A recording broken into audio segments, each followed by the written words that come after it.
Hello dear student, मैं Sumit Arora PW में आप सभी का बहुत बहुत स्वागत करता हूं। डियर स्टूडेंट, आपको मालूम है हमारी सीरीज चल रही है उत्तर प्रदेश करंट अफेयर को लेकर के फॉर प्रीलिम्स एंड मेंस। तो देखने का प्रयास करेंगे आज कौन कौन से ऐसे हाईलाइटेड टॉपिक्स हैं हमारे लिए जो हमारे परीक्षा के दृष्टिकोण से बहुत उपयोगी साबित हो सकते हैं। तो चलिए स्टार्ट करते हैं आज के सेशन को। लेकिन सबसे पहले उस परमपिता परमेश्वर से आप सभी छोटे भाई बहन, बड़े भाई बहन, देवियों और सज्जनों के लिए बहुत बहुत प्रार्थना, आप हमेशा पॉजिटिव रहे, पॉजिटिव मार्ग पर चले और महिलाओं का सम्मान अवश्य करें, जल्द से जल्द सफलता को भी प्राप्त करें। तो चलिए स्टार्ट करते हैं आज के सेशन को, उत्तर प्रदेश करंट अफेयर्स। तो क्या है हमारे लिए आज की पहली न्यूज? तो टॉपिक्स क्या क्या हमारे लिए कवर करने हैं, तो आपको मालूम है हम लोग बेसिकली यूपी करंट अफेयर्स को देख रहे हैं। तो सबसे पहली न्यूज के रूप में जरा देखेंगे क्या है हमारे लिए आज न्यूज। ओके, सबका साथ, सबका विकास, सबका विश्वास। आदरणीय योगी बाबा जी हमारे, पहले बैंक ड्राफ्ट लाओ, पहले सोलर पंप लाओ। राज्य सरकार द्वारा किसानों को प्रधानमंत्री किसान ऊर्जा सुरक्षा उत्थान महाअभियान पीएम कुसुम योजना के अंतर्गत अनुदान पर सोलर पंप पाने का स्वर्णिम अवसर। आप ये चीज देख रहे होंगे, this one is a borewells. आपको मालूम है बिना पानी के तो कृषि का कोई मोल ही नहीं है। तो सीधी सी बात यह है कि हमारे किसान भाई बहन जो है बोरवेल्स लगाते हैं, लेकिन उन बोरवेल्स को लगाने के क्रम में डीजल पंप सेटों का यूज किया जाता है। डीजल आपको मालूम है उसमें बहुत सारे केमिकल और हाइड्रोकार्बन्स हैं, और उन हाइड्रोकार्बन्स का एक निगेटिव इंपैक्ट जो है वो हमारे एटमॉस्फेयर में पड़ता है। निगेटिव इंपैक्ट हमारे एटमॉस्फेयर में ना पड़े, क्योंकि डीजल हो, पेट्रोल हो, ये सब जितने भी चीजें हैं ये सब फॉसिल फ्यूल में आती हैं, जीवाश्म ऊर्जा में आती हैं। और आपको मालूम है भारत अपनी पूरी जरूरतों का लगभग 80 से 85% कच्चे तेल को आयात करता है, और उसमें एक बहुत बड़ा पार्ट जो है वो हमारे फॉरेक्स बोले तो हमारा जो विदेशी मुद्रा भंडार है उसको चुकाने में भी जाता है। तो कहीं ना कहीं आपको मालूम है कि जीवाश्म ऊर्जा एक ना एक दिन तो खत्म हो ही जाएगी। ये कोयला, ये पेट्रोल, ये आपका डीजल, ये इसके भंडार असीमित नहीं है, ये एक ना एक दिन तो खत्म होंगे ही होंगे। इवन सऊदी अरब तक की मैं बात करूं तो सऊदी अरब ने भी अपनी इकोनॉमी में डाइवर्सिफिकेशन करना चालू कर दिया है। अभी तक जो सऊदिया केवल तेल को बेच करके अपनी इनकम कमाने पर रहता था, अब उसने भी अपनी इकोनॉमी को खोलना स्टार्ट कर दिया है, और भी दूसरे प्रोग्राम उसके द्वारा स्टार्ट किए गए हैं। लेकिन फिलहाल हमारा टॉपिक यूपी के ऊपर है। तो आपको मालूम है इन डीजल सेट से चलने वाले पंप्स, तो डीजल भी खर्चा होता है, और डीजल जब खर्चा होता है तो एटमॉस्फेयर भी हमारा क्या होता है, हाइड्रोकार्बन्स जो ग्रीन हाउस गैस इमिशन है वो लगातार उसमें बढ़ता रहता है। कार्बन हो चाहे नाइट्रोजन हो, उसकी इमिशन लगातार नाइट्रस ऑक्साइड, इन सब की ऑक्साइड के रूप में ऊपर जाती रहती हैं, जो कि एक हिसाब से देखें तो ग्लोबल वार्मिंग को भी इंपैक्ट करती है, ग्लोबल वार्मिंग को बढ़ाने का काम करती है। एक तरफ तो इससे क्लाइमेट चेंज अगर आप देखें तो वो भी खराब होता है, दूसरी तरफ डीजल भी महंगा होता चला जा रहा है। अब डीजल महंगा हो रहा है तो आपको मालूम है कि जो किसान भाई बहन है उनको तो बहुत ज़्यादा पानी की ज़रूरत होती है, तो इतना डीजल लगाना तो मतलब ओवरऑल देखें तो एग्रीकल्चर की कॉस्ट भी जो है वो लगातार इनपुट कॉस्ट बढ़ती चली जा रही है। इसीलिए एक अल्टीमेट सॉल्यूशन के रूप में पीएम कुसुम योजना को हम लोग देखेंगे। फिलहाल ये भारत सरकार की एक फ्लैगशिप स्कीम है जिसको 2020 अराउंड में चालू किया गया था, और यूपी में इसको 2021 से स्टार्ट किया गया है। इसी के तहत किसान भाइयों को न केवल क्लाइमेट चेंज को रोका जा सके बल्कि किसान भाइयों की इनकम को भी बढ़ाया जा सके, इसके लिए ये योजना लाई गई है। सर इनकम कैसे बढ़ाएंगे? इसमें अभी बताएंगे इनकम कैसे बढ़ाएंगे। सर इतने बड़े जो आप सेट दिखा रहे हैं इसमें कॉस्ट भी बहुत आती है, तो इनकम बढ़ेगी कैसे किसान की? बढ़ेगी मेरे दोस्त, बिल्कुल बढ़ेगी। यही चीज तो देखने आए हैं। और नवीकरणीय ऊर्जा के सेक्शन जो आपके पेपर 5 पेपर 6 में डायरेक्टली रिलेट कर रहा है, नवीकरणीय ऊर्जा का सेक्शन से बहुत हद तक ये रिलेट करेगी स्कीम। तो ये स्कीम आपके आंसर में आनी चाहिए, दैट इज पीएम कुसुम। क्या है इसका फीचर वो थोड़ा सा हम देखने का पहले प्रयास करेंगे, फिर यूपी सरकार क्या कर रही है उसको भी देखेंगे। किसान 90% छूट पर लगवाएं सोलर पैनल, बिजली बेच भी सकेंगे। मतलब केवल और केवल किसान जो है बिजली का प्रोडक्शन अपने खेत के यूनिट पर कर सकेगा।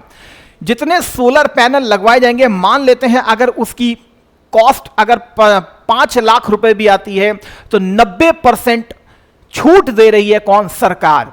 तो केवल और किसान भाई को 10% ही पैसा उसमें देना होगा, बाकी 90% जो है वो सरकार दे रही है। इसके अतिरिक्त यदि वो सोलर पैनल लगवाते हैं तो उस सोलर पैनल के द्वारा ना केवल वो अपने पंप सेट को चला सकते हैं, तो पानी की भी निरंतर अबाध आपूर्ति रहेगी। दूसरा जो है, जो अतिरिक्त बिजली उन सोलर पैनल्स के द्वारा बनेगी उसको बकायदा एक ग्रिड के द्वारा कनेक्ट किया जाएगा और वो ग्रिड जाएगी मेन पावर ग्रिड के पास। जितने यूनिट एक्स्ट्रा आप देते हो पावर डिस्कॉम्स को, उतना ही यूनिट के हिसाब से आपको पैसा दे दिया जाएगा।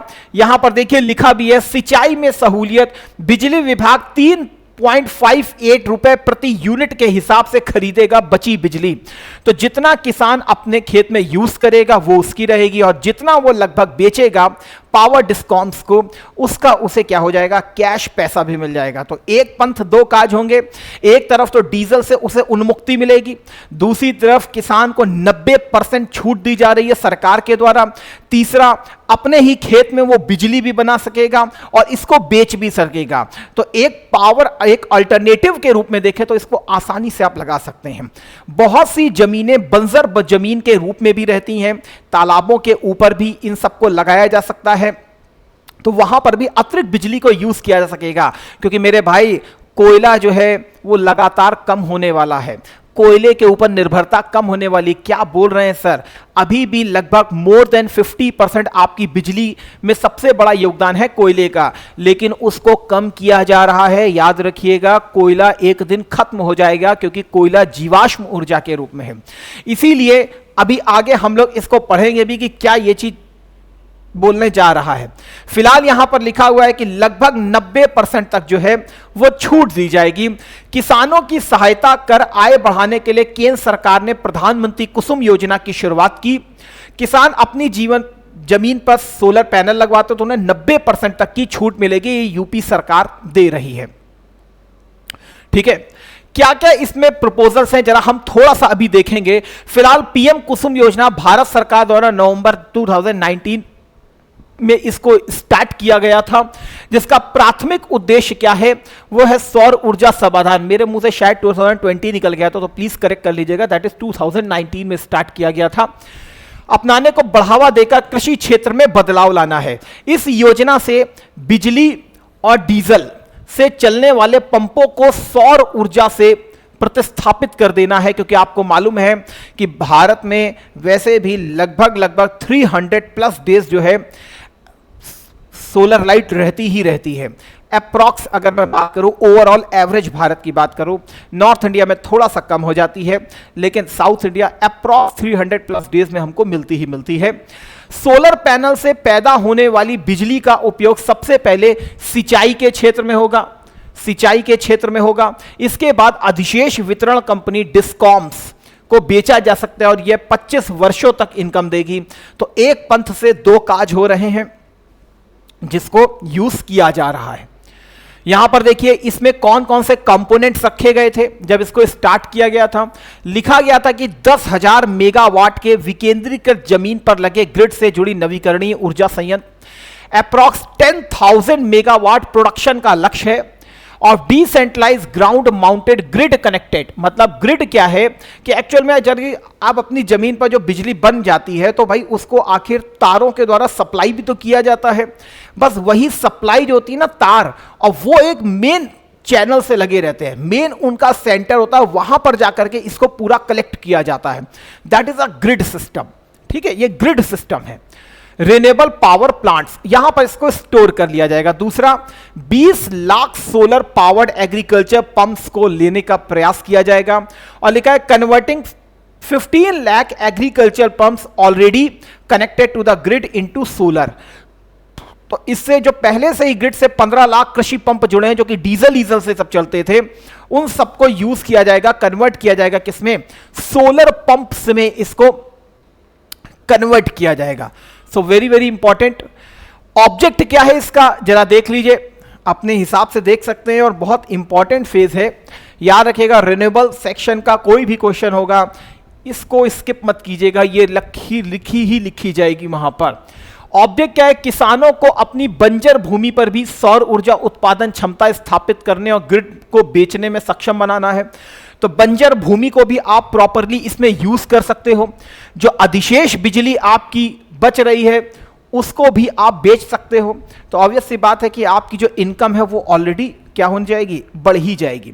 फिलहाल जब सेंट्रल गवर्नमेंट ने इसको स्टार्ट किया था तब इसने कहा था, सेंट्रल गवर्नमेंट ने, कि 30% तो मैं सहायता दूंगी किसान को, राज्य सरकार कहती थी 30% मैं सहायता दूंगी। तो अप्रॉक्स जब इसको चालू किया गया था तो 60% जो है वो सब्सिडी दे रही थी कौन, सरकार, और 40% जो है वो किसान को लगाना होता था। लेकिन ये अभी अपडेशन हुआ है, यूपी सरकार जो है 90% तक सब्सिडी दे रही है, 90% सोलर पर सब्सिडी दे रही है। तो और इसको क्या हो रहा है, इसको प्रमोट कर रही है किसको, रिन्यूएबल एनर्जी सेक्टर को।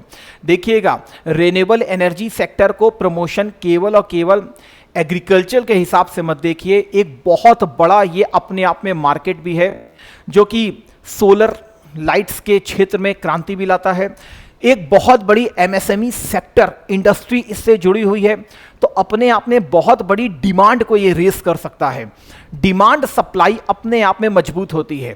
याद रखिएगा आप, हमारा जो एग्रीकल्चर सेक्टर है वो एक बहुत बड़ा डिमांड रेजर है। अगर यहां से डिमांड कम हो जाएगी तो हमारी जो इंडस्ट्रीज हैं उनका भट्ठा बैठ सकता है। इसीलिए एग्रीकल्चर इनकम यदि जितनी तेजी से बढ़ेगी उतनी तेजी से डेवलपमेंट भी आएगा, उतनी तेजी से इकोनॉमी का ओवरऑल वर्चुअस साइकिल, जिसको आप सेकेंडरी सेक्टर कहते हो, सेकेंडरी सेक्टर भी मजबूत होना स्टार्ट हो जाएगा। यहां पर यही चीज मैंने अभी आपको दिखाई थी, डेट इज किस लिए इसको लाया जा रहा है, अनुदान दिया जा रहा है अप टू 90% तक। आप इसको पढ़ सकते हो, अन्नदाता से ऊर्जादाता, तो किसको कह रहे हैं, दैट इज अ किसान अन्नदाता है। ऊर्जादाता भी यही हो जाएगा, वाई ऊर्जादाता, क्योंकि ये अपनी फील्ड पर अब ऊर्जा का भी उत्पादन करेगा और उस ऊर्जा को ग्रिड को बेच सकता है, जिसका अल्टीमेट पार्ट जो बनेगी वो किसकी बन जाएगी, इनकी इनकम जो है ऑटोमेटिक बढ़ जाएगी। देखिए और भी काम क्या होते हैं, और भी इससे बहुत बड़े फायदे होते हैं। क्या फायदे होते हैं भाई, जितने ज्यादा आप ये सोलर ग्रिड्स लगवाते हो ना, तो एक्चुअल में ये जो हमारी सॉइल है ना, इसकी नमी भी प्रॉपर बनी रहती है। आज किसान जो सॉइल है उसकी फर्टिलिटी कम होने का एक ये बहुत बड़ा रीजन हो जाता है कि बहुत तेजी से जब धूप भी लगती है या बहुत तेजी से बारिश भी होती है तो उससे भी सॉइल इरोजन होता ही होता है। बहुत तेजी से धूप लगती है तो उससे क्या होता है कि उसकी नमी की मात्रा भी कम होने लगती है। तो फिर हम लोग दूसरे प्रोविजंस अपनाते हैं, मल्चिंग मेथड को अपनाते हैं, ऊपर से कहते हैं कवरिंग तक करते हैं, ठीक है ना। तो अगर इस प्रकार के सोलर लाइट्स लगाई जाएं तो क्या होगा कि थोड़ा थोड़ा स्पेस पे अगर हम इसको लगाते हैं तो बीच बीच में छन छन के थोड़ी सी धूप भी नीचे आती रहेगी और ऊपर सोलर लाइट भी यूज करती रहेगी उस चीज को। तो जो एक्स्ट्रा नमी है वो भी, उसका भी इवेपोरेशन नहीं होगा, उसका भी वाष्पीकरण प्रॉपर नहीं होगा और एक प्रकार से नमी की मात्रा भी वहां पर बनी रहेगी। तो इसीलिए अगर इसको देखें तो ये अपने आप में बहुत इंपॉर्टेंट है। अब इसको लगा दिया गया तो नीचे क्या होगी, छाए भी होगी। अगर किसी तालाब के ऊपर इसको लगाया जाएगा, छोटे छोटे तालाब नुमा संरचनाएं बनाई जाती है, अगर उसके ऊपर लगाएंगे तो ऑब्वियस सी बात है कि उसमें भी एक ढका रहेगा, तो उसमें भी इवेपोरेशन क्या होगा, अल्टीमेट कम ही होगा। और जितना इवेपोरेशन कम होगा उतना ही अच्छा रहेगा, नमी धारण करने की हमारी मिट्टी की क्षमता बढ़ी रहेगी और उतना ही कम हमको पानी भी यूज करना पड़ेगा, ठीक है ना। तो इस तरीके से भी हम इस चीज को देख सकते हैं।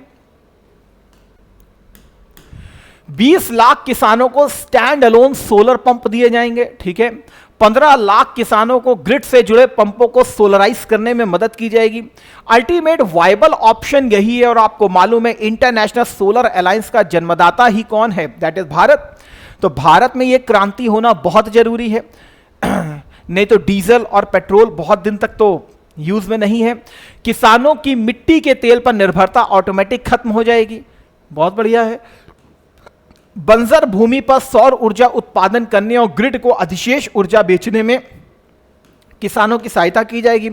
गवर्नमेंट खुद इनको मार्केट प्रोवाइड करेगी, और जब एक्स्ट्रा बिजली आएगी तो ऑब्वियस सी बात होगी कि ग्रिड के पास भी एक्स्ट्रा बिजली जाएगी, तो शहरों के ऊपर जो बहुत ज़्यादा दबाव बनेगा, दबाव बन रहा है क्या कहते हैं बिजली के कॉस्ट का, तो ये कि माना जा सकता है कि वहाँ पर भी दरों को रैशनल किया जाएगा, दरें थोड़ी सी कम हो सकती हैं, ठीक है ना।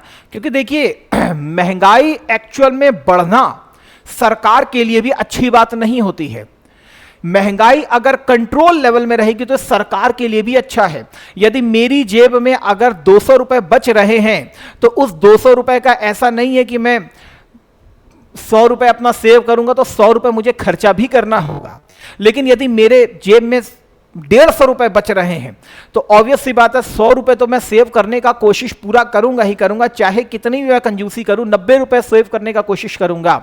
लेकिन अपनी खपत को जो है मैं थोड़ा सा घटाने का भी प्रयास करूंगा। पहले 10 किलो आटा लेता तो अब 5 किलो लूंगा, पहले 2 किलो सेब लेता था तो अब मुश्किल से क्या कहते हैं आधा किलो सेब लूंगा, ये चीज हो जाती है। लेकिन यही सरकार की तरफ से अगर 250 रुपए मेरी जेब में बचना चालू हो जाए तो फिर ऑब्वियस सी बात है कि 100 रुपए तो मैं अपनी बचत करूंगा, 150 रुपए मेरी खपत हो जाएगी।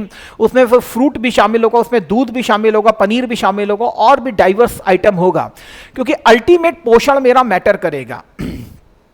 पोषण मैटर करता है हर चीज में, इसीलिए सरकार का ऑब्जेक्ट नहीं है महंगाई बढ़ाना।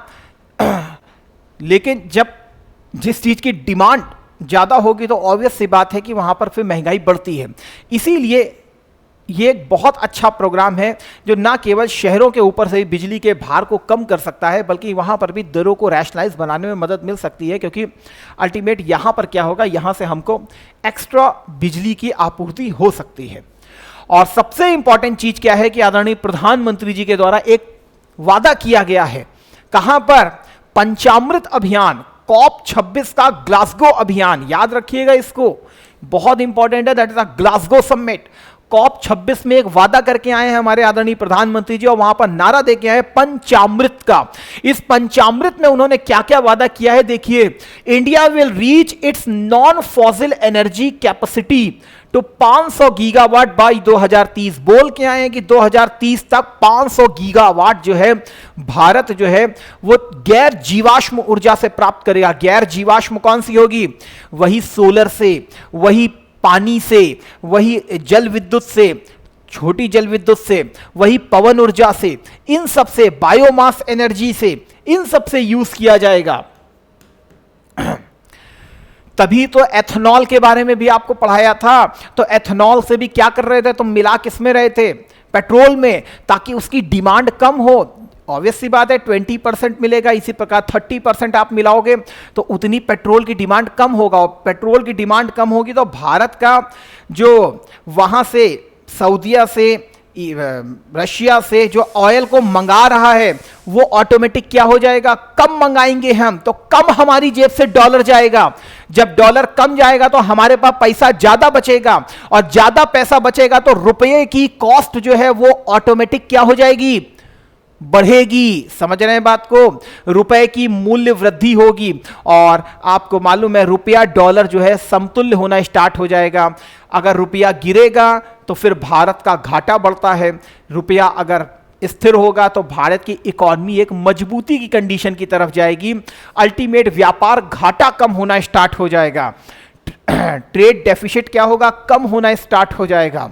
अब मैंने इकोनॉमी की साइकिल को घुमाया है, आप इसको पकड़ पाएं, किसी दिन बात करेंगे कि ट्रेड डेफिसिट कैसे हो जाता है और ट्रेड डेफिसिट का क्या रोल होता है हमारी इकोनॉमी के ऊपर। फिलहाल ये सब पॉइंट आपके फॉर्डर पॉइंट के रूप में काम करते हैं, ठीक है, ये सबसे इंपॉर्टेंट है। दूसरा, India will meet 50% of its energy requirement from renewable energy by 2030। बोल चुके हैं प्रधानमंत्री जी की 50% तक हम अपनी ऊर्जा जरूरतों का गैर जीवाश्म ऊर्जा से प्रयोग करेंगे।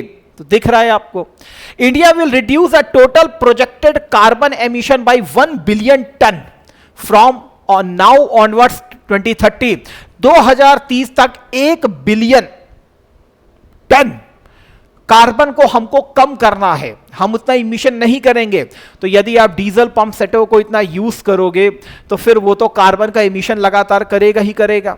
तो अब उसको हटाओगे, सोलर आएगा तो वहां से कार्बन एमिशन खत्म हो जाएगा। इसी प्रकार आप देख रहे हो कि पीएमई बस सेवा भी आ रही है बहुत सारे क्या कहते हैं राज्यों में, इवन यूपी में भी इंट्रोड्यूस किया जा रहा है। सब इलेक्ट्रॉनिक्स हैं, डीजल का यूज नहीं कर रहे हैं। डीजल यूज करोगे तो फिर जाएगा ऊपर क्या कहते हैं तुम्हारा कार्बन। तो ये सारे हमको पॉइंट मीट आउट करने हैं। बाय द ईयर 2070 भारत को नेट जीरो एमिशन के टारगेट को प्राप्त करना है। तो देखिए एक छोटी सी न्यूज थी केवल कि उत्तर प्रदेश सरकार 90% सब्सिडी दे रही है, लेकिन वो 90% सब्सिडी का खेला कितना बड़ा है तुमको समझ में आना चाहिए। और इस खेले में मैंने तुम्हारे लिए रखा भी है कि भाई इसका परिणाम क्या होगा। एक्चुअल में अगर हम देखें तो इसका परिणाम जो है रोजगार में वृद्धि होगी, रोजगार समृद्धि होगी, ऑटोमेटिक रोजगार समृद्धि होगी। एक बहुत बड़ा मार्केट है, पोटेंशियल है, क्योंकि ये सारे सोलर पैनल बनवाने के लिए मेरे दोस्त तुमको एक स्किल डेवलपमेंट की भी बहुत बड़ी डिमांड होगी। अदरवाइज तुम इस पैनल को बनवा ही नहीं सकते हो, बना ही नहीं पाओगे, इसको लगवाने के लिए आप नहीं कर सकते हो चीजें। तो ऑटोमेटिक क्या होगा, स्किल डेवलपमेंट बहुत बड़ी मांग करेगी। और जब ये स्किल डेवलपमेंट की मांग करेगी तो आपको समझ में आता है एजुकेशन भी अपने आप बढ़ेगी। तो आपको समझ में आना चाहिए एक पंथ और कितने बड़े काज होंगे। इन्हांसिंग फार्मर्स इनकम, तो फार्मर इनकम भी अल्टीमेटली बढ़ेगी। इवन बंजर जमीन तक को यूज किया जा रहा है, ठीक है ना। रिड्यूसिंग कार्बन एमिशन, कार्बन कैसे कम होगा ये मैंने आपको बता दिया कि कार्बन कैसे कम होगा। कार्बन कैसे कम होगा आपको शायद ये चीज समझ में आ भी रही होगी, ठीक है। Boost domestic production, made in India अपने आप बढ़ना स्टार्ट हो जाएगा। Made in India, increase access to energy, सीधी सी बात है सभी की एक्सेस हो जाएगी एनर्जी तक, सभी की होगी हर जगह। फिर आया नया उजाला, अरे वो 2 बूंदों वाला नहीं, ये दूसरा उजाला है, समझ रहे हो, सूरज वाला, समझ रहे हैं। जब सूरज ढले तब सूर्य उगे, तो ये सूर्य वाला उजाला है, वो वाला उजाला नहीं, जो समझ जाओ तुम, ठीक है ना। 2 स्कीमें चल रही हैं, एक उज्ज्वला और उजाला, उजाला वाली स्कीम की बात कर रहा हूं जहां एलईडी को प्रमोट किया जा रहा है। कार्बन कंटेन क्लाइमेट कैटास्ट्रॉफ, तो क्लाइमेट को भी ये क्या कर सकता है, रोक सकता है। कैसे रोकेगा समझ में आ रहा है।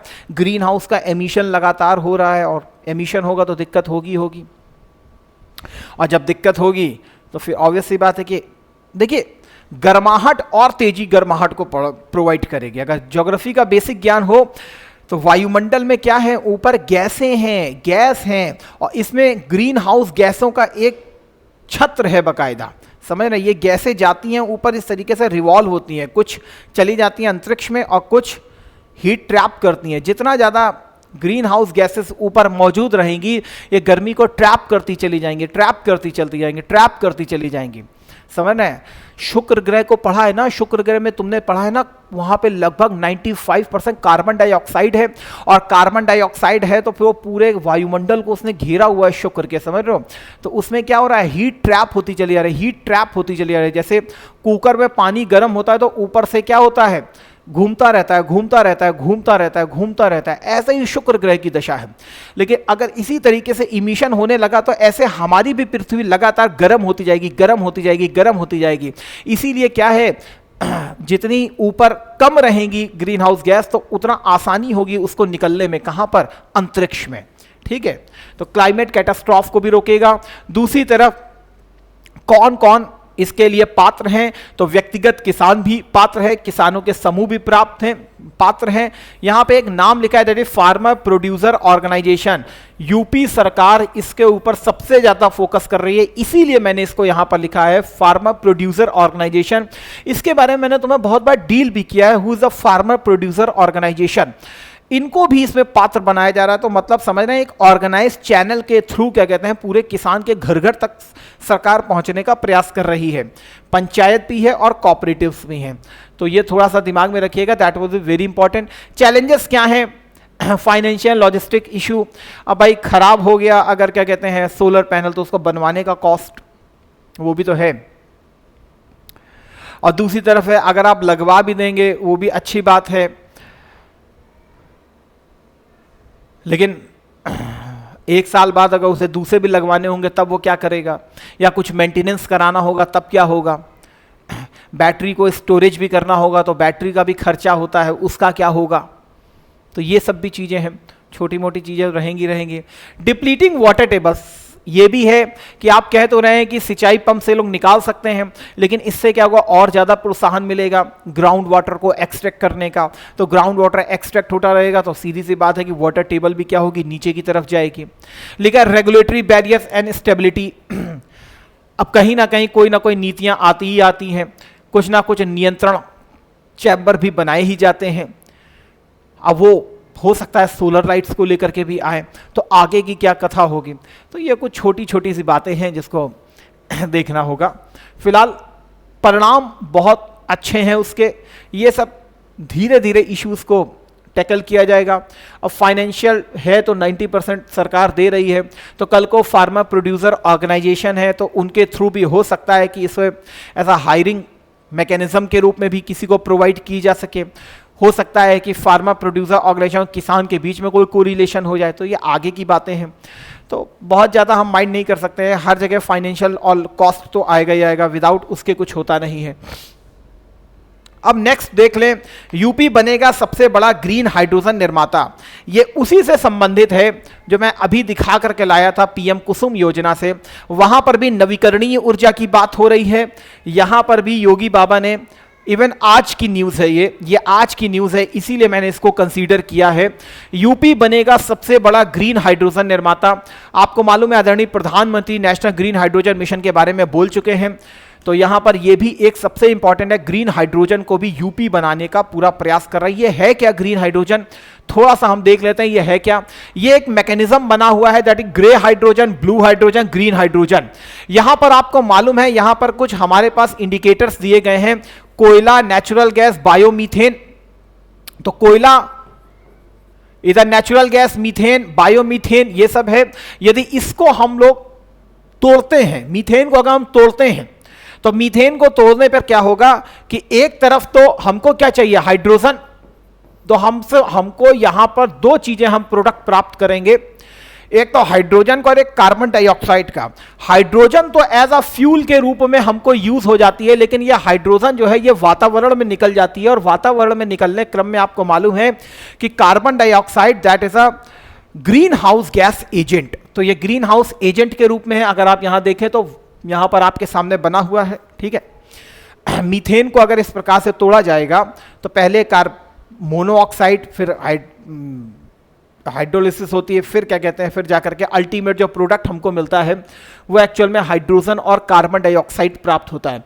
लेकिन इसमें जो हाइड्रोजन बनाने की प्रोसेस है उसमें carbon dioxide as a by product के रूप में वातावरण में रिलीज भी किया जा रहा है, इसीलिए इसको ग्रीन नहीं बोल सकते हैं, क्योंकि ग्रीन होता तो फिर कार्बन डाइऑक्साइड नहीं निकलती, यहां पर वातावरण में निकल जाएगी, कहां, क्या कहते हैं, कार्बन डाइऑक्साइड। दूसरी तरफ ब्लू हाइड्रोजन क्या है, तो यहां पर भी नेचुरल गैस, बायोमीथेन, बायोमास, इन सबको यूज कर रहे हैं और गैसिफिकेशन किया जा रहा है। गैसिफिकेशन के माध्यम से हाइड्रोजन को हम प्राप्त तो जरूर कर रहे हैं, लेकिन यहां पर कार्बन डाइऑक्साइड को कैप्चर किया जाता है, टेक किया जाता है, और इसको अंततः या तो पानी के नीचे दबा दिया जाता है या तो कंटेनर्स में इस प्रकार से रखा जाता है, यहां पर कार्बन डाइऑक्साइड को कैप्चर किया जाता है। लेकिन अल्टीमेटली है कि यहां पर भी कार्बन डाइऑक्साइड रिलीज होती है और ये कहीं ना कहीं हमको स्टोर करना ही पड़ता है। आइदर इन ब्लू हाइड्रोजन है तो बेसिकली हम समुद्र में भी इसको क्या कहते हैं, दबाने का प्रयास करते हैं। तो यहां पर भी जो हाइड्रोजन प्राप्त होती है उसमें भी carbon dioxide as a by product के रूप में निकलता है और अल्टीमेटली ये जो है as a greenhouse gas के रूप में वर्क करता है। तीसरा यहां पर लिखा है ग्रीन हाइड्रोजन, यहां पर वाटर को लिया गया और वाटर की क्या कर दी जाती है, इलेक्ट्रोलिसिस। इलेक्ट्रोलिसिस करने के बाद यहां पर एक तरफ तो हमको हाइड्रोजन प्राप्त होता है, दूसरी तरफ ऑक्सीजन जो है ये पर्यावरण में रिलीज हो जाती है। अब कार्बन डाइऑक्साइड रिलीज नहीं हुई है, अब पर्यावरण में जो रिलीज हुई है वो ऑक्सीजन को रिलीज किया गया है। यहां पर कहीं पर भी आपको दिखाई नहीं पड़ रहा होगा कि यहां पर क्या कहते हैं यूज किया गया हो, क्या कहते हैं ग्रीन हाउस गैस निकली हो। यहां पर भी देखिए रिफॉर्मिंग यहां पर बने हुए हैं, क्या कहते हैं चैम्बर्स, उन चैम्बर्स में इसको यूज किया जा रहा है। जहां पर देख रहे होंगे यहां पर एक पूरा सेगमेंट बना हुआ है, यहां पर कुछ एनर्जी को तो यूज किया गया होगा ना, विदाउट एनर्जी तो कभी हो ही नहीं सकता ये प्रोसेस पूरी फिलअप हो। यहां पर देखिए चिमनी से यहां से धुआं भी निकल रहा है CO2 का। इसी प्रकार यहां पर भी दिखाई पड़ रहा है, यहां पर इवन पानी में भी दबा दिया जाता है, कंटेनर्स में भर लिया जाता है, लेकिन यहां पर भी तो कार्बन डाइऑक्साइड को कैप्चर किया जा रहा है ना।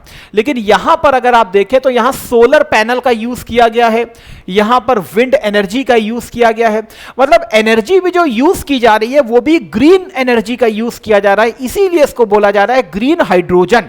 इसकी पूरी प्रोसेस में कहीं पर भी जीवाश्म ऊर्जा का यूज नहीं करेंगे, इसकी पूरी प्रोसेस में हमेशा जो यूज होगा वो ग्रीन एनर्जी का ही यूज किया जाता है। और जो बाई प्रोडक्ट है वो भी ऑक्सीजन है, वो निकल जाएगी कहां पर, वो निकल जाएगी आपकी वातावरण में। तोड़ा कैसे जा रहा है, इलेक्ट्रोलिसिस के द्वारा हाइड्रोजन प्लस ऑक्सीजन हमको प्राप्त हो रहे हैं और इसी को यूज हम करेंगे फिर एज अ ट्रांसपोर्टेशन के रूप में यूज कर सकते हैं।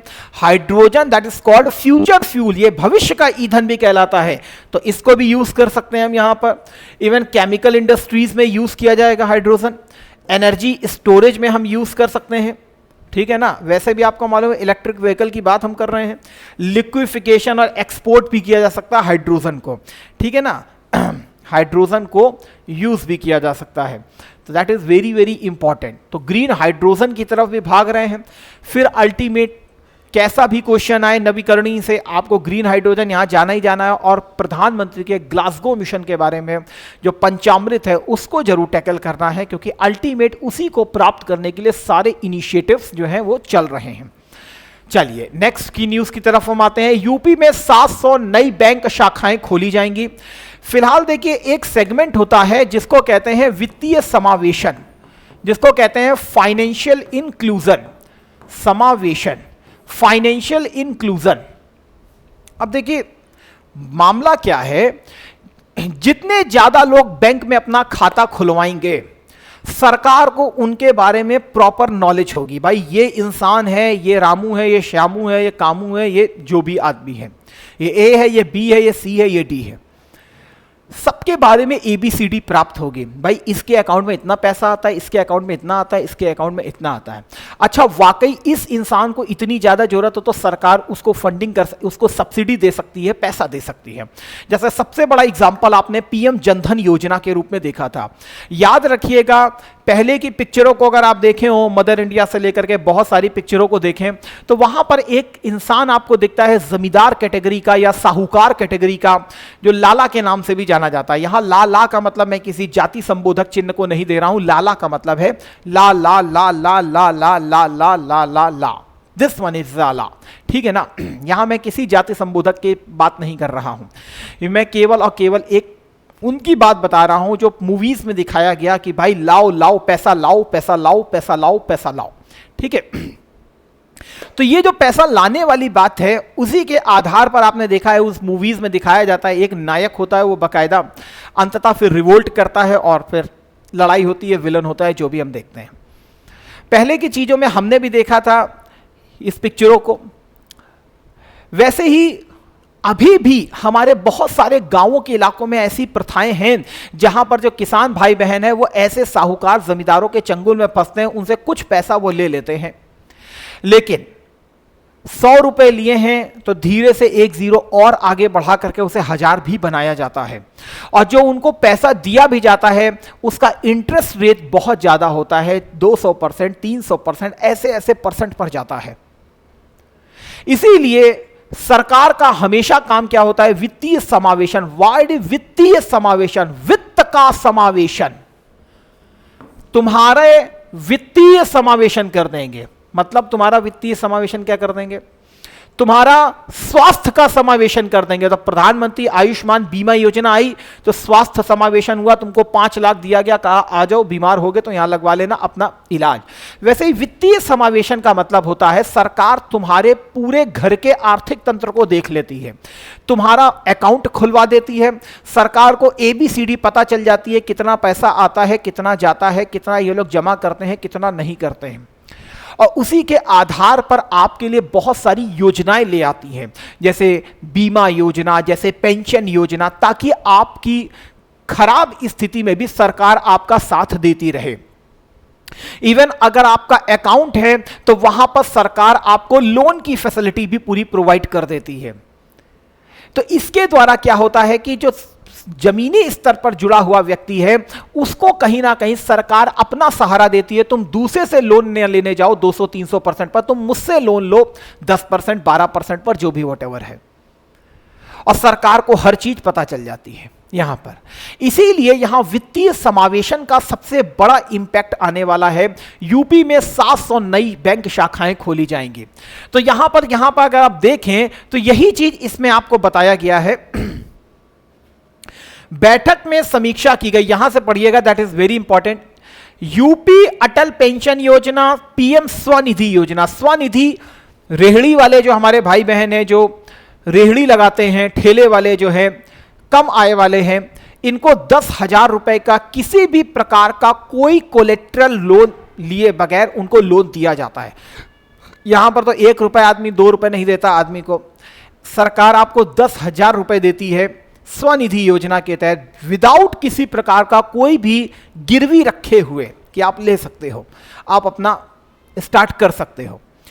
PM स्वनिधि योजना, जीवन ज्योति योजना, वार्षिक ऋण योजना में यूपी प्रथम आया है और राज्य के वित्तीय समावेशन का लक्ष्य पूरा कर लिया गया है। That is very very important. ये बहुत बड़ी बात है अपने आप में। 24 करोड़ की जनसंख्या का एक बहुत बड़ा पार्ट जो है यूपी ने कवर किया हुआ है, और ये सारी योजनाओं में यूपी प्रथम स्थान पर आया है, जो कि वित्तीय समावेशन का एक बहुत बड़ा एग्जाम्पल है, बहुत बड़ा उदाहरण है। जो बहुत बड़ा क्या है, दैट इज उदाहरण है। जैसे यहां पर मैंने आपके लिए एक छोटा सा मैप लगाया है, दैट इज फाइनेंशियल इंक्लूजन। अगर यहां पर देखें तो एक इंसान आपको यहां पर लिखा हुआ है, दैट इज अनसर्व्ड। अनसर्व्ड वो है जिसका कोई प्रकार का अकाउंट नहीं है, तो सरकार को इसके बारे में किसी प्रकार की कोई जानकारी नहीं है। केवल एक बैंकिंग अकाउंट से ही देखिए क्या क्या चीजें हो जाती हैं। अनसर्व्ड है ये,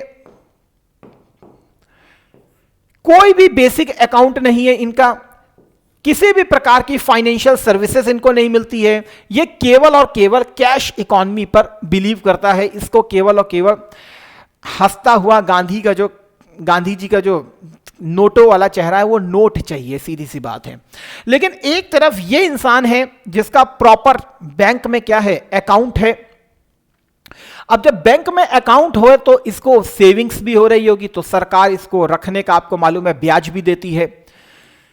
बैंक के द्वारा इसको क्रेडिट भी दिया जा सकता है। क्रेडिट का मतलब ही क्या होता है, दैट इज पैसा देना। पेमेंट्स भी ये बकायदा कर सकता है आसानी से।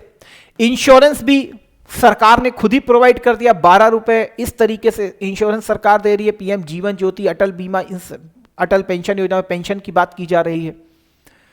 रेमिटेंस, कहीं से भी इसको पैसा आ रहा है तो ये अपने अकाउंट में उसको रिसीव कर सकता है। इवन सरकार भी लगातार बहुत सारी स्कीमों के द्वारा क्या कहते हैं, वेलफेयर कार्यक्रम करती है, तो उसके द्वारा भी वो बकायदा देती है। इसके अलावा माइक्रो फाइनेंस इंस्टीट्यूशंस भी इसको अपनी सर्विसेज देते हैं। मोबाइल नेटवर्क ऑपरेटर भी दे रहे हैं। फाइनेंशियल कोऑपरेटिव्स भी हैं। मतलब पूरी तरीके से इस इंसान को घेरा हुआ है इन सब ने कि हम आपको किसी भी प्रकार से नीचे नहीं गिरने देंगे। तो have a transaction account, use broad range of financial services. तो ये पूरी की पूरी वित्तीय जितनी भी सर्विसेज हैं उसको उपभोग कर सकता है। वित्तीय साक्षरता अभियान भी चलाया गया था।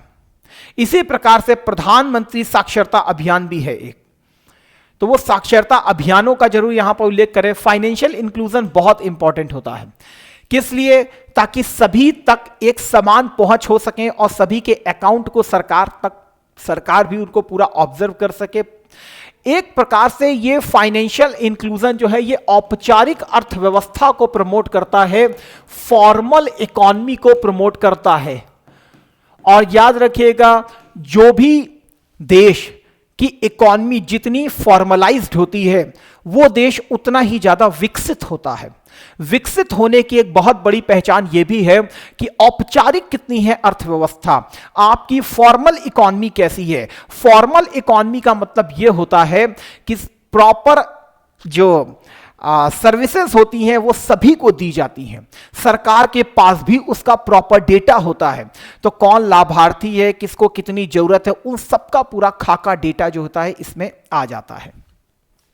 तो यहां पर हम देख सकते हैं broader inclusion, customer centred, product innovation, financial capabilities, ये सारी की सारी चीजें जो आप देख रहे हैं यहां पर आपको प्राप्त हो जाती हैं किसके थ्रू, फाइनेंशियल इंक्लूजन के द्वारा। वित्तीय समावेशन, विश्व बैंक के अनुसार वित्तीय समावेशन का अर्थ होता है व्यक्तियों और व्यवसायों के पास कैसा होना चाहिए, देखिए, उपयोगी और किफायती वित्तीय उत्पादों और सेवाओं तक पहुंच हो जो उनकी जरूरतों को पूरा करते हैं। कौन कौन से वित्तीय उत्पाद हैं, बैंकिंग, पेंशन, बीमा, ये सब क्या है, दैट इज वित्तीय उत्पाद।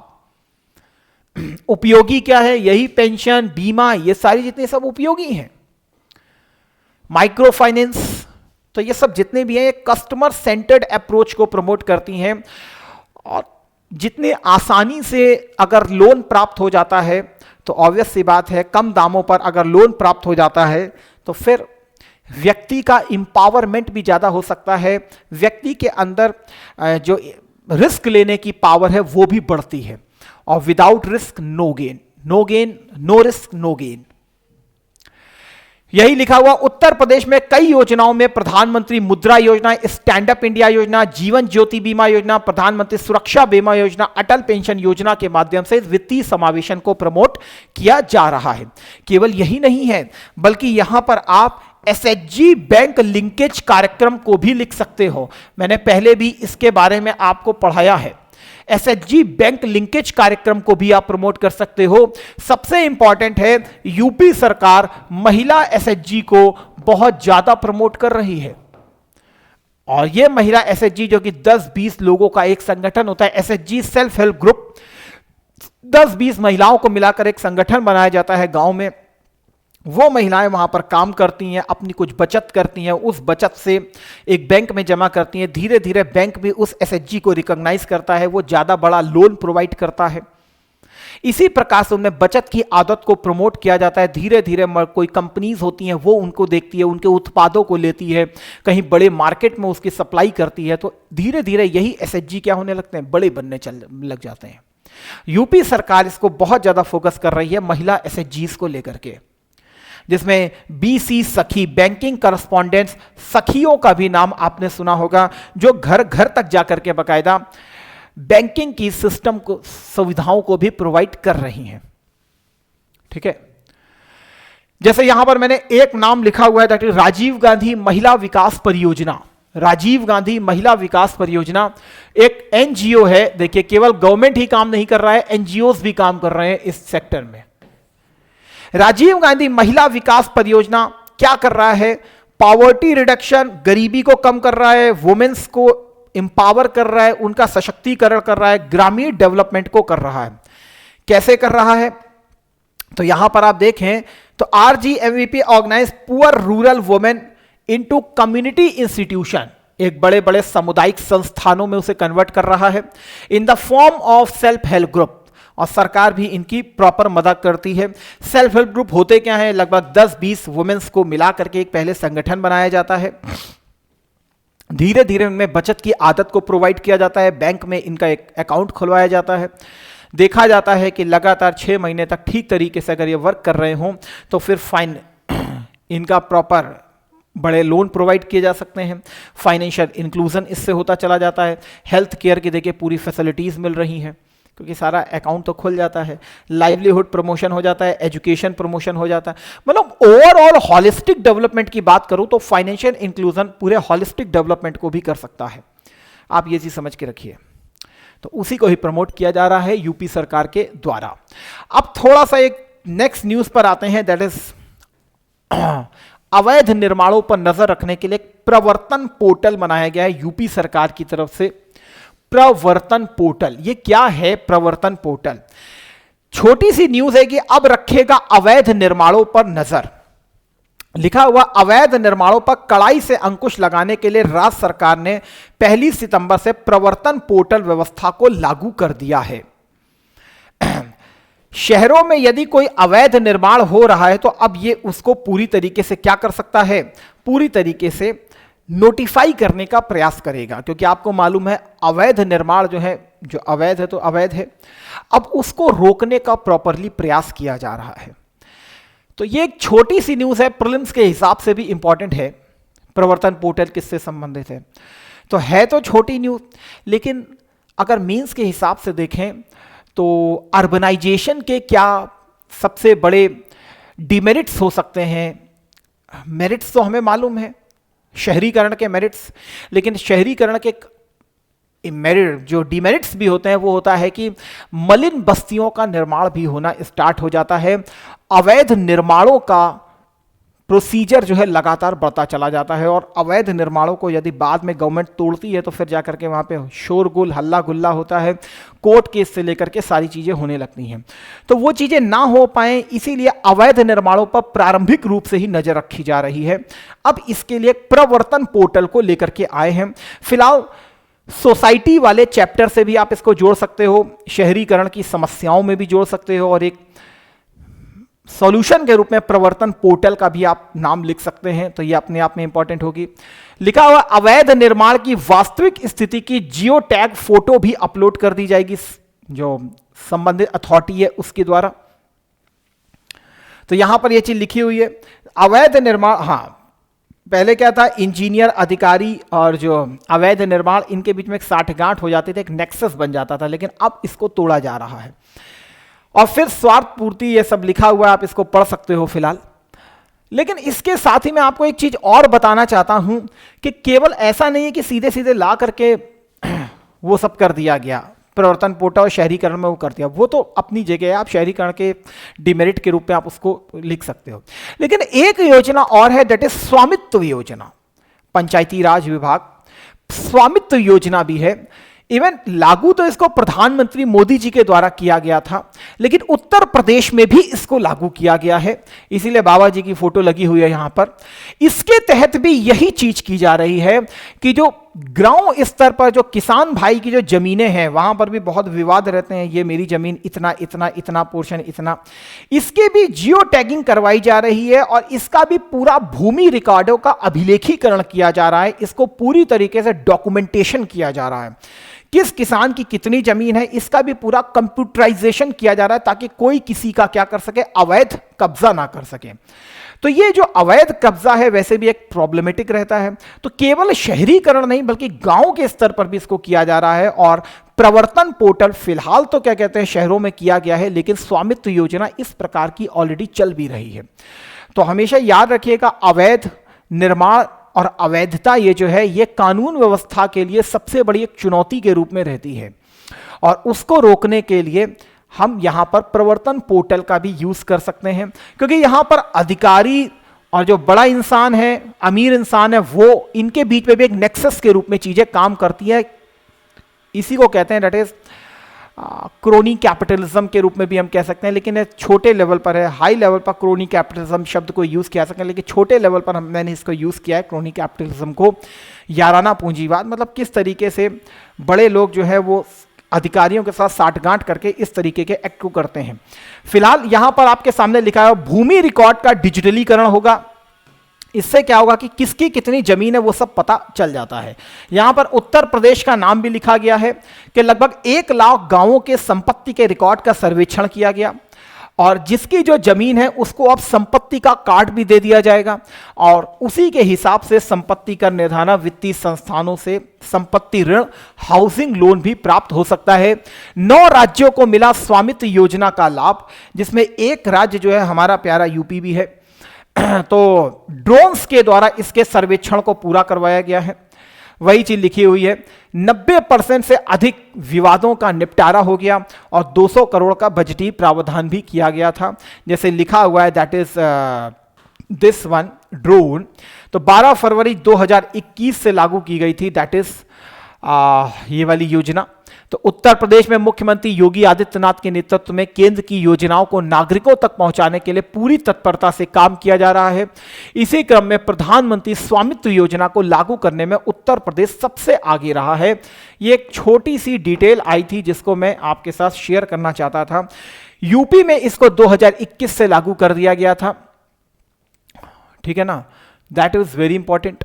तो ये एक छोटी सी न्यूज़ थी जो गांवों में भी भूमि संपत्ति के अभिलेखीकरण की बात की जा रही है ताकि अवैधता पर नियंत्रण किया सके।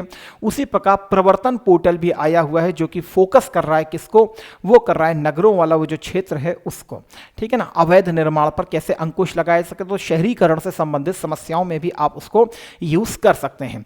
दूसरा एक छोटी सी न्यूज आई है कि कैसे यूपी एक उत्तम प्रदेश बन रहा है, कैसे यहां पर इन्वेस्टर्स को प्रमोट किया जा रहा है। तो यहां पर एक छोटी सी केस स्टडी के रूप में भी आप इसको यूज कर सकते हो। जैसे यहां पर दो लोगों की बात की गई है, एक नाम है प्रतीक लॉरेंस जी और एक है गुफरान सऊदी, एक तंजानिया से आकर के गोरखपुर में अपनी यूनिट को स्थापित कर रहे हैं। इसी प्रकार सऊदीया से गुफरान भाई जो हैं वो आकर के इस प्रकार की प्लास्टिक को यूनिट को स्थापना कर रहे हैं और इनकी उद्यमिता को खुद क्या कहते हैं यूपी सरकार भी प्रमोट कर रही है और प्रॉपर लोन की फैसिलिटी को भी प्रोवाइड किया गया है। तो एक चीज यहां पर बस यही चीज बताई गई है कि पहले यहां पर देख सकते हैं निवेशकों को बेहतर इंफ्रास्ट्रक्चर जरूरतों के मुताबिक भूखंड मुहैया कराया जा रहा है। पहली बार ऐसा है जितनी जमीन की डिमांड है उससे अधिक हम विज्ञापन निकाल रहे हैं। यहां पर गीडा अथॉरिटी की बात की गई है। गीडा बोले तो आपका गोरखपुर जो डेवलपमेंट एरिया है दैट वाज गीडा, ठीक है। तो यहां पर वही चीज केवल बताई जा रही कि भाई छोटा इन्वेस्टमेंट किया गया, इवन लगभग 15 करोड़ का, लेकिन 3 दर्जन से ज्यादा फैक्ट्रियां हैं गीडा में। तो इसका मतलब प्लास्टिक सिटीज के रूप में जो गोरखपुर वाले ये इलाके हैं ये पूरी तरीके से डेवलप हो रहे हैं। पूर्वांचल का डेवलपमेंट का मतलब आप समझते हैं ये अपने आप में बहुत बड़ा इंडिकेशन होता है किस चीज का। देखिए याद रखिएगा, अगर यूपी की बात करें तो पश्चिमांचल बहुत ज्यादा डेवलप्ड है। इवन पश्चिमांचल का बहुत सारा क्या कहते हैं टैक्स यूज किया जाता है दूसरे सेक्टर में, इसीलिए आप पश्चिमांचल को अलग करने की मांग उठती है। बहुत बात सुनने को हमको मिल जाता है क्योंकि एनसीआर का रीजन है, यहां पर डेवलपमेंट फेज बहुत ज्यादा है। इसी के कंटेम्परेरी हमको जरूरत है कि हमको पूर्वांचल को डेवलप करना होगा और पूर्वांचल में इस तरह की चीजें हमारे लिए बहुत इनोवेटिव के रूप में काम करती हैं। ये एक नॉर्मल क्वेश्चन के रूप में तो नहीं आ सकता है, लेकिन ये कटिंग के रूप में आपको समझ में आना चाहिए कैसे इंडस्ट्रीज यहां डेवलप हो रही हैं। जैसे वाराणसी के ऊपर मैं पहले भी इंटीग्रेटेड पैकेजिंग हाउस के बारे में मैंने आपको बताया था कि कैसे वाराणसी को एज अ हब के रूप में डेवलप किया जा रहा है, कि कैसे एग्री एक्सपोर्ट हब के रूप में वाराणसी को डेवलप किया जा रहा है।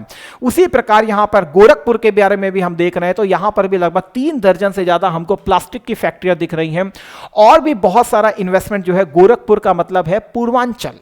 आप इस चीज को ऐसे लेकर के चलेंगे तो पूर्वांचल को लेकर के आपसे क्वेश्चन आ सकता है, पूर्वांचल के विकास की समस्याएं क्या हैं, पूर्वांचल को किस तरीके से प्रमोट करना चाहिए। पहले भी आ चुके हैं ऐसे क्वेश्चन, तो उसी के आधार पर मैं आपको बता रहा हूं। फिलहाल अगर ये चीज देखिए तो आपको यहां पर एक चीज और भी समझ में आना चाहिए कि यूपी का रोड नेटवर्क और रेलवे नेटवर्क कैसा है, ठीक है ना। लिखा है more reason to invest in UP. यहां पर मैंने एक बहुत अच्छा लगाया हुआ है जो आप देख भी सकते हो। आखिर यूपी में क्यों इन्वेस्टमेंट किया जाए, यूपी क्यों आर्थिक क्षेत्र की मंडी के रूप में डेवलप होना हमको दिखाई दे रहा है। फ्यूचरिस्टिक जो ग्रोथ है यूपी की वो बहुत तेजी से है। कैसे? 100% स्टाम्प ड्यूटी एग्जम्पशन दे रही है कौन? उत्तर प्रदेश सरकार, बुंदेलखंड रीजन में भी और पूर्वांचल रीजन में भी। आई होप सो इस मतलब को आप समझ गए होंगे। 75% मध्यांचल में दे रही है और पश्चिमांचल में 50% आपको क्या दे रही है? सब्सिडी दे रही है।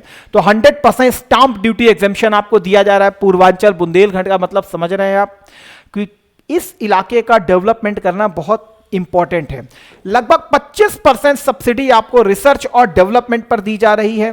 Even IPR, intellectual property right, financial grant भी लगभग 10 करोड़ तक आपको दी जा रही है।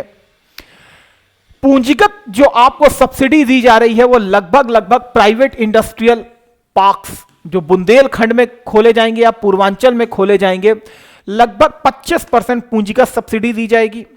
और 30 एकड़ के लिए दी जाएगी लगभग मध्यांचल और पश्चिमांचल में।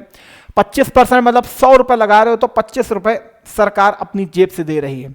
क्रिएशन ऑफ लैंड बैंक, स्वामित्व योजना अभी पढ़ करके आए हो तो वहां पर तो वो चीज कर दी जाएगी।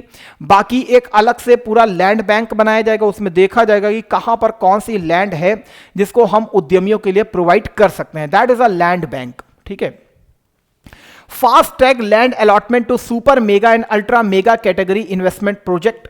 तो सरकार ये सारे काम कर रही है, तो थोड़ा थोड़ा हमको देखना चाहिए कि कैसे यूपी एक उभरता हुआ रीजन बन रहा है और क्यों यहां पर उद्योगों का संकेंद्रण हो रहा है, सरकार क्या पॉलिसी अपना रही है। तो इस तरीके की छोटी छोटी बातें और कुछ छोटे छोटे केस स्टडीज के रूप में एग्जाम्पल हमारे आंसर को इनरिच करने का काम करेंगे।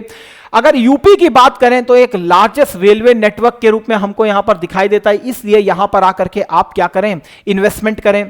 अगर बात करें तो नेशनल हाईवे के मामले में सेकंड हाईएस्ट है, सेकंड हाईएस्ट नेशनल हाईवे के रूप में देखें Purvanchal expressway, Lucknow Agra expressway, trans Ganga expressway, Bundelkhand expressway, Purvanchal road linkage expressways, ये सारे एक्सप्रेसवेज जो आप देख रहे हैं ये डेवलपमेंट के बहुत बड़े क्या हैं, दैट इज सेंटर बनने वाले हैं आगे, क्योंकि जहां पर बेहतर कनेक्टिविटी होगी इंडस्ट्रियल यूनिट्स वहीं पर लगाई जाती हैं। अगर बेहतर कनेक्टिविटी के अगर हम देखें तो रोड का पूरा जाल है, और उसी प्रकार देखें तो ईस्टर्न डेडिकेटेड फ्रेट कॉरिडोर जो कि रेलवे का है, जो कि पंजाब से लेकर के पूरे बंगाल तक का इलाके में जा रहा है, उसका सबसे बड़ा पार्ट जो देखेंगे वो ईस्टर्न डेडिकेटेड फ्रेट कॉरिडोर का यूपी से होकर के जा रहा है। तो ये सब चीजें जितनी भी हैं ये अपने आप में क्या है, बहुत बड़ी हैं। आई थिंक ये नॉट विजिबल, तो छोड़ दीजिए इस चीज को, सॉरी। ये एक्चुअल में क्या लिखा हुआ है मैं बता ही देता हूं। स्टेट ऑफ आर्ट एक्सप्रेसवेज, ये लिखा है स्टेट ऑफ आर्ट एक्सप्रेसवेज। तो यहां पर एक्सप्रेसवेज का क्या है, पूरी तरीके से जाल बिछा हुआ है। एक्सप्रेसवेज कौन से, पूर्वांचल हो गया, बुंदेलखंड हो गया, इधर आगरा लखनऊ वाला हो गया, ट्रांस गंगा एक्सप्रेसवे हो गया। उसके बाद रेलवे की बात करोगे तो ईडीएफसी की बात कर लूंगा, ईस्टर्न डेडिकेटेड फ्रेट कॉरिडोर्स की बात कर लूंगा। और अगर एयरपोर्ट की बात करोगे तो 5 एयरपोर्ट तो वैसे ही इंटरनेशनल है, ऊपर से एक जेवर वाला भी हमारा डेवलप होने वाला है। One of the India's largest international airport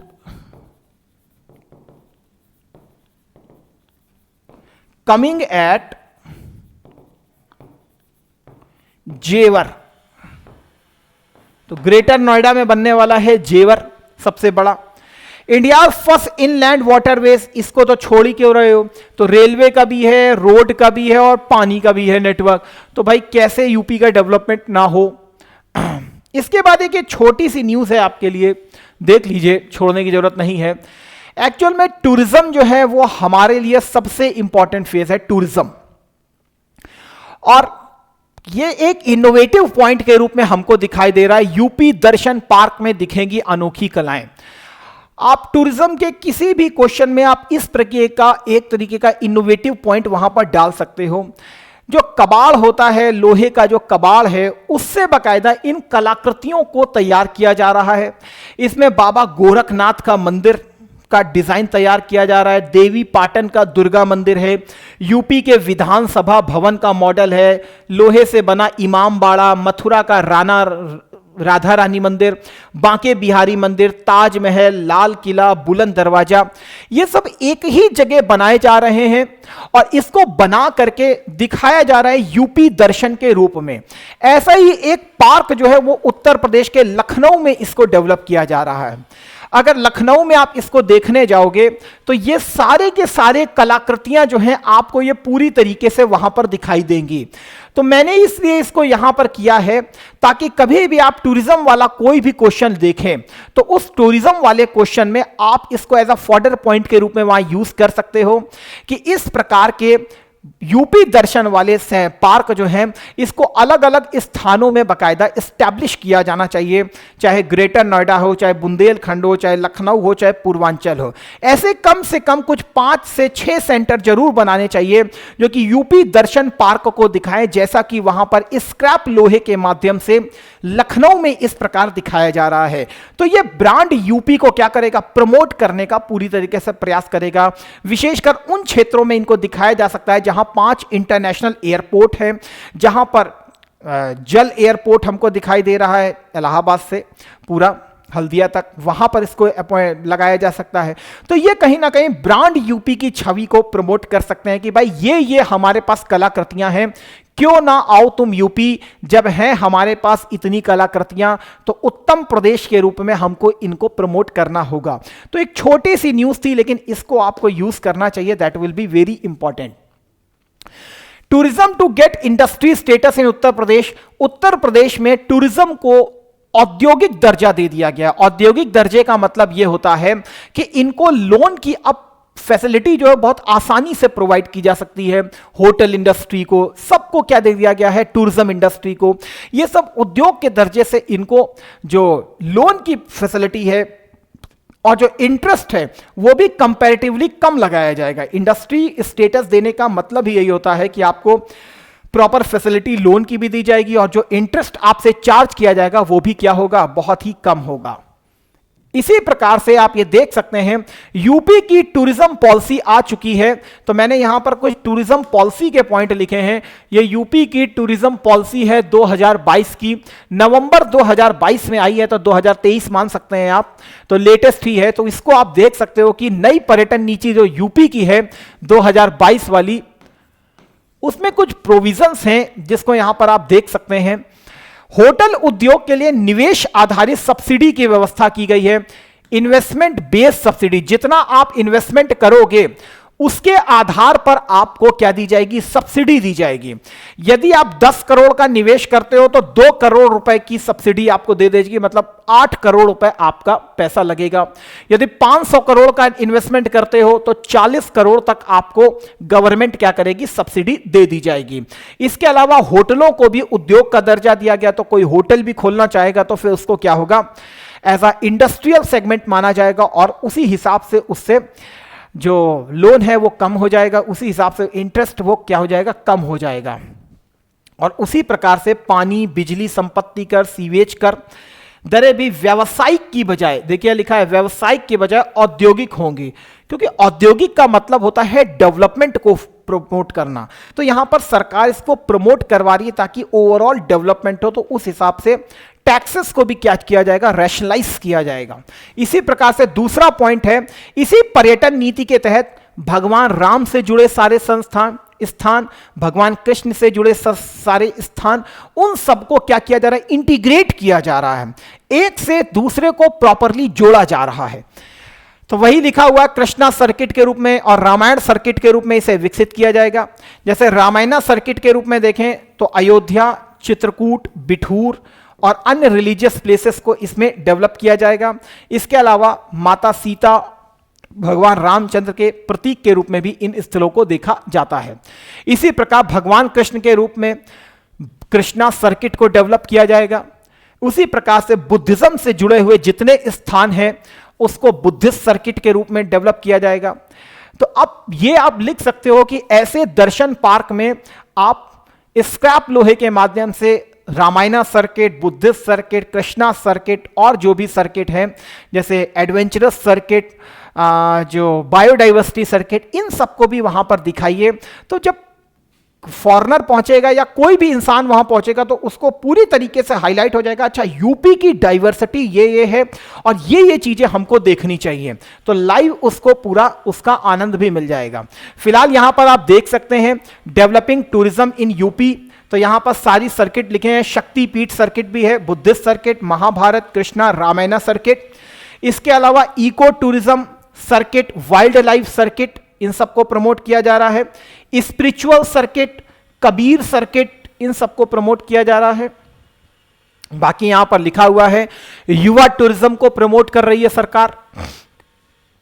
related to freedom movement, जो फ्रीडम फाइटर हैं उनसे जुड़े हुए स्थान होंगे, उन सबको किया जा रहा है। वन टाइम इंसेंटिव सरकार दे रही है कि भाई टूरिज्म कमेटी को लेकर के, ठीक है, और क्या होगा, ठीक है। हॉस्पिटैलिटी सेक्टर को क्या कर रही है, लगभग फी वी जो भी होंगी, ड्यूटी व्यूटी, उन सब से उनको स्पेशली क्या दिया जा रहा है, छूट दिया जा रहा है। तो ठीक है, तो ये कुछ छोटी सी उसकी न्यूज़ थी। बाकी मैंने आपको पिछले सेशन में यूपी इंटरनेशनल ऑफ जो मेगा शो होने वाला है, कहाँ पर, ग्रेटर नोएडा में, वहाँ से संबंधित एक छोटी सी न्यूज़ थी कि भाई लगभग ये देश इंटरनेशनल ट्रेड का हिस्सा बन रहे हैं। 15 सर्वाधिक देश यूरोप के 60 खरीदारों के साथ मेगा शो में शामिल होंगे।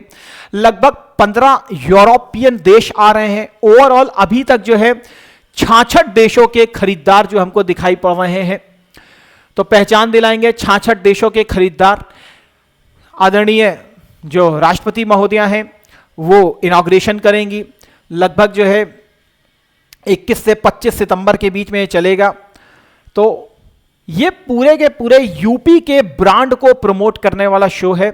फिलहाल मैंने इसकी बहुत ही डिटेल में पिछले सेशन में आपसे किया था सेशन, उसे मैंने आपको बताया भी था, तो उसको रिपीट करने का कोई मतलब नहीं है अभी, तो पिछली बार ही किया था। लेकिन ये कुछ उसमें पॉइंट्स हैं जो आपको दिखने चाहिए, जो आपको पढ़ने चाहिए, और उसी में एज अ फॉर्डर पॉइंट के रूप में आप इसको जरूर कर लीजिए। अप्रॉक्स 66 देशों के 15 यूरोपीय देश मिलाते हुए कुल 66 देश जो है यूपी जो होने वाला है अभी इंटरनेशनल मेगा मार्ट जो होने वाला है नोएडा में, उसका पार्ट बन रहे हैं, जो कि वाकई ब्रांड यूपी को क्या करेगा, प्रमोट करेगा। क्योंकि अल्टीमेट 2027 में अगर $1 ट्रिलियन की इकॉनमी बनानी है तो हमारे निर्यात सेक्टर को बहुत बड़ा बूस्टअप प्राप्त होना चाहिए। ना केवल निर्यात सेक्टर को बूस्टअप प्राप्त होना चाहिए, बल्कि इन देशों से हमारे यहाँ इन्वेस्टमेंट भी आकर्षित होना चाहिए। इन्वेस्टमेंट आकर्षित होगा तभी यूपी में इंडस्ट्रीज लगेंगी, और ओवरऑल जो है यूपी का जो ओवरऑल जो सेकेंडरी सेक्टर है, मेड इन इंडिया जो है, वो ऑटोमेटिक रेस करना चालू कर देगा। इसीलिए यूपी सरकार ने रेड कारपेट बिछाने की पूरी तैयारी की है। इसीलिए आप थोड़ा सा इसको भी पढ़िएगा, that will be very very most important. I hope so this will be clear. और आज के फिलहाल सेशन को मैं यहीं पर आपके साथ सीमित रखता हूं। जल्द ही आपके साथ फिर से मुलाकात होगी। Thank you. जय हिंद, जय भारत, वंदे मातरम।